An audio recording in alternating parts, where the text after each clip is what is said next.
It started with a late-night meeting, the kind that makes your heart race for reasons you don't fully understand until it's too late. I remember the way the office felt after hours, quiet, dim, almost intimate. My boss, Daniel, had asked me to stay behind to go over some quarterly reports. It seemed harmless enough. But that night turned into something I never could have predicted, something I never imagined I'd be capable of. Looking back now, I don't know if it was temptation, loneliness, or just a moment of weakness, but what I do know is that my life hasn't been the same since. I've been married to Mark for nearly 8 years. He's steady, kind, and safe, the kind of man anyone would be lucky to have. We built a quiet life together. Weekend breakfasts, movie nights, inside jokes that only we understood. But over time, things began to feel routine. Conversations became shorter, the affection less frequent. We still loved each other, but it was like living in a house that used to be warm and now felt cold no matter how high you turned up the heat. Then there was Daniel, confident, sharp, always in control. The way he spoke made people listen. The way he looked at me made me feel seen again. I told myself it was just admiration. That I was flattered. That nothing would ever happen. But little things started to blur the lines, compliments that lingered too long, a hand on my back that made my breath catch, the way he remembered the smallest things I'd said weeks before. It all came to a head one evening when we were the last two in the office, again. He poured 2 glasses of wine from a bottle he'd just happened to have in his drawer. We talked for hours. About work, life, regrets, dreams. Then there was a pause. A silence so heavy it said everything words couldn't. And before I could think, before I could stop myself, I crossed a line I can never uncross. The days that followed were a blur of guilt and confusion. I kept telling myself it was a mistake, that I'd move on, pretend it never happened. But it wasn't just once. And it wasn't meaningless. I started lying to Mark about where I was, who I was with, why I was suddenly distant. I hated myself for it, but I couldn't stop. I felt like I was living 2 lives, and eventually, both began to unravel. It all came crashing down the day Mark found a message on my phone. I'll never forget the look in his eyes, the disbelief, the pain, the quiet betrayal. He didn't yell. He didn't ask a million questions. He just looked at me like he didn't know who I was anymore. And maybe I didn't either. That was the beginning of the end. Of my marriage. Of the life I thought I had under control. And yet, part of me still wonders, was it love? Was it lust? Or was it something else entirely? I'll never forget what Daniel said to me the night everything changed, but I'll save that part for later. He looked me straight in the eyes that night and said, "You don't have to keep pretending." Just 6 words, but they hit harder than I ever expected. It wasn't about love. Not yet. It was about being seen. And in that moment, I felt something I hadn't felt in years, wanted. Not out of duty, not because of routine, but because someone genuinely wanted me. I should have walked away. I should have told him to stop. But I didn't.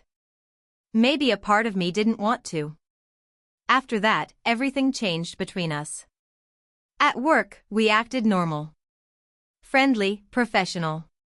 But behind closed doors, it was like we were 2 different people. It felt dangerous and exciting, and terrifying. I started noticing how easy it was to lie. To fake a smile when I got home. To say I was staying late for meetings or grabbing drinks with a coworker. Mark never questioned me. He trusted me completely. That's what made it worse. We weren't always distant, you know? Mark and I used to be inseparable. We met in college, he was calm and patient, the opposite of my chaotic energy. He grounded me. We moved in together after graduation, got married 2 years later. We did all the right things. Bought a house, adopted a dog, went on Sunday grocery runs like clockwork. But somewhere along the way, life got too comfortable.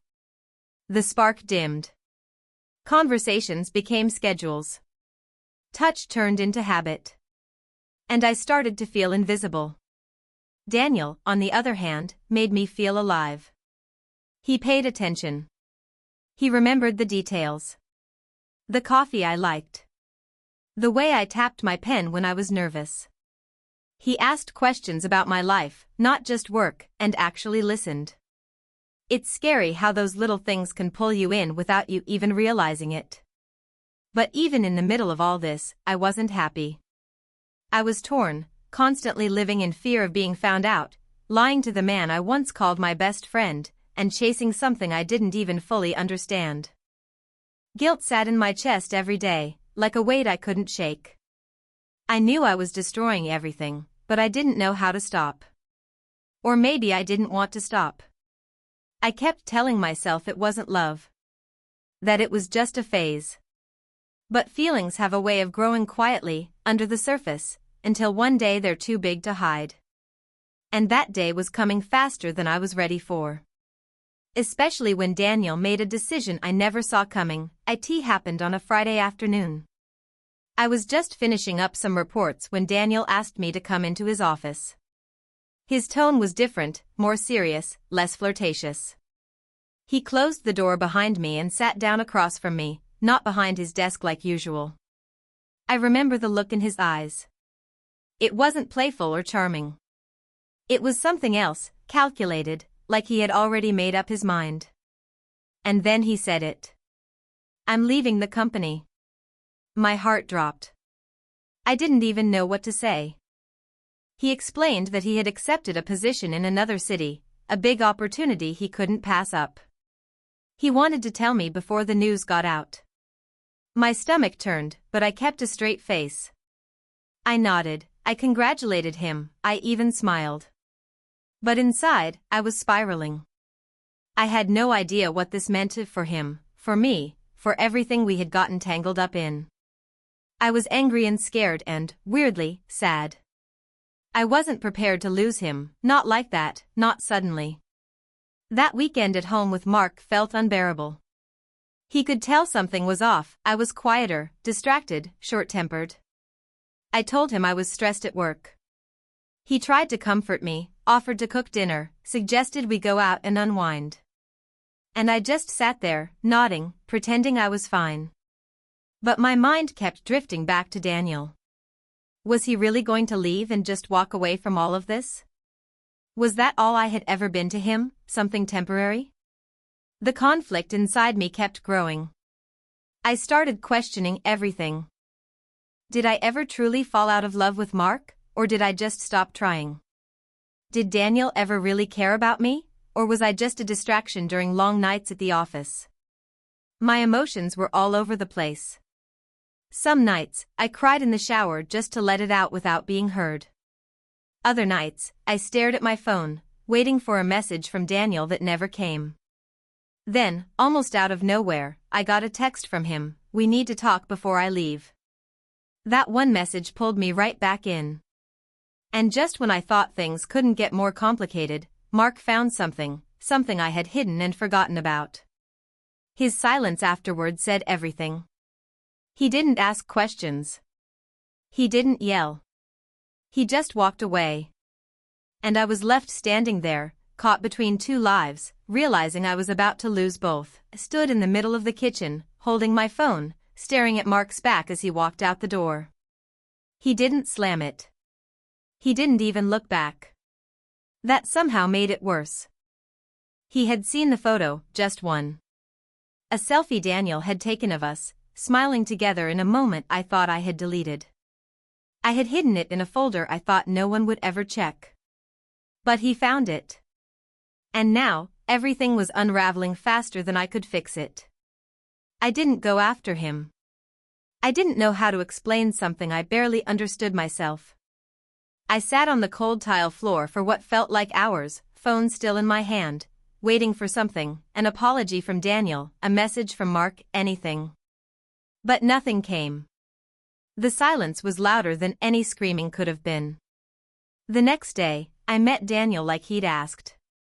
We sat in his car, parked on a quiet street far from the office. He didn't touch me. He didn't smile. He just looked at me and said, I didn't expect to feel this way. I waited, not breathing.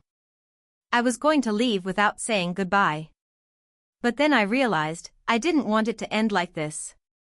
His words should have comforted me, but they didn't. They made everything messier. I asked him if he felt guilty. He said yes. I asked him if he loved me. He didn't answer. That silence cut deeper than anything Mark had said, or hadn't said. It made me realize something I hadn't wanted to admit. Maybe I had been clinging to a fantasy, something that made me feel good because it filled a space I didn't want to face. I got home that night to find Mark's suitcase gone. A few drawers emptied. No note. Just space. Emptiness. I sat on the bed, holding his sweatshirt, still smelling like him, and cried for the version of me that ruined something real for something uncertain. That night, I got another text. Not from Mark. Not from Daniel. It was from someone I didn't expect, someone who had seen everything from the outside, someone who had been watching it all fall apart quietly. And that message? It changed everything. The message was from Claire, my coworker, someone I'd always considered more of an acquaintance than a friend. We weren't especially close, but we got along fine. She was sharp, observant, always seemed to know more than she let on. The text was short, we need to talk. It's about Daniel. My stomach dropped. I didn't reply right away. A part of me didn't want to know what she meant. But curiosity and fear got the better of me. I met her at a coffee shop near the office, trying to act normal while my heart pounded like a warning in my chest. Claire didn't waste time. She leaned in and said quietly, "You're not the first." For a second, I didn't understand what she meant. Then it hit me all at once. She was talking about Daniel. About us. I could barely speak. She went on to tell me about another woman, another coworker who had left the company last year, just after Daniel joined. Rumors had circled, but no one confirmed anything. Claire had always suspected something happened between them. Same pattern, she said. Late nights. Close conversations. Then she left. Quietly. No explanation. The more she told me, the clearer it all became. Daniel had done this before. The compliments, the attention, the quiet manipulation, it wasn't just something that happened between us. It was something he did. Suddenly, everything I thought was real came crashing down. The emotions, the late nights, the guilt, I had fallen into something that was never about love. I was just another story to him. And now, my marriage was over because of it. The betrayal cut deeper than I could explain. Not just because of what I had lost with Mark, but because I realized I had never been in control. I wasn't special to Daniel. I was convenient. And now, he was leaving, moving on to the next chapter while I was left behind picking up the pieces of a life I'd shattered. I confronted him. I asked him if what Claire said was true. He didn't deny it. He just looked at me and said, "I never promised you anything." That was the moment something inside me broke. I wasn't even angry. I was numb. I had thrown everything away for a man who never had any real intention of staying. But that wasn't the end of it. A week later, I got another email, anonymous, no name, no message, just an attachment. When I opened it, my hands started shaking. Photos. Screenshots. Private ones. Some of me and Daniel, clearly taken without my knowledge. My heart stopped. This wasn't just about an affair anymore. Someone had been watching us. Someone who knew more than I realized. And now, it wasn't just my marriage or my reputation on the line. It was everything. I stared at the photos, my hands trembling, heart pounding so loud it drowned out everything else. Someone had been following us, watching, documenting, waiting for the right moment. I felt exposed in a way I never had before. This wasn't just about my broken marriage or Daniel's lies anymore. This was something darker. Someone out there wanted to hurt me. And they had everything they needed to do it. I couldn't breathe.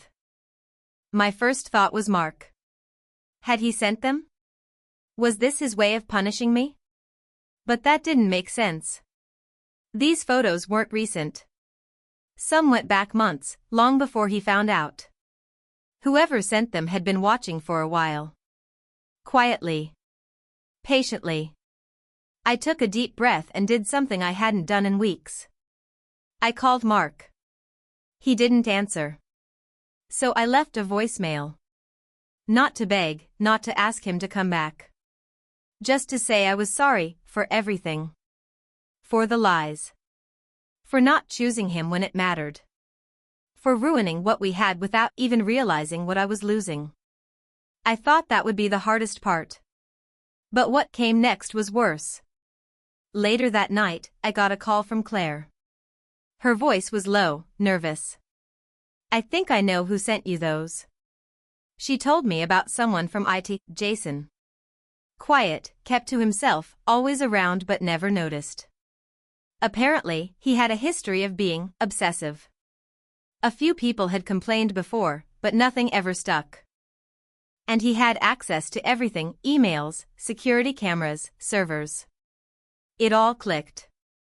The messages. The photos. The timing. My skin crawled. Claire warned me to be careful. That he might have seen me meeting with her. That he could still be watching. I didn't sleep that night. Every creak in the floor, every car that passed outside, made me flinch. The next day, I went to HR. I reported everything, anonymously, at first. Then officially. They took it seriously, finally. Jason was suspended pending investigation, and the police got involved. That part moved fast. But by then, it was too late to fix the damage in my own life. Mark didn't come back. We talked, eventually. He listened. He even said he forgave me, in time. But trust is a fragile thing, and once it's broken, it doesn't fit the same way again. We separated for good. Daniel left, just like he said he would. No goodbye, no last message. He vanished like none of it ever happened. I heard he took another job in another city, and I couldn't help but wonder whose life he'd unravel next. And just when I thought the storm had passed, I got one last envelope in the mail. No return address. Inside was a photo I'd never seen before of me. Alone. Standing outside my house. Taken just days before everything blew up. 22.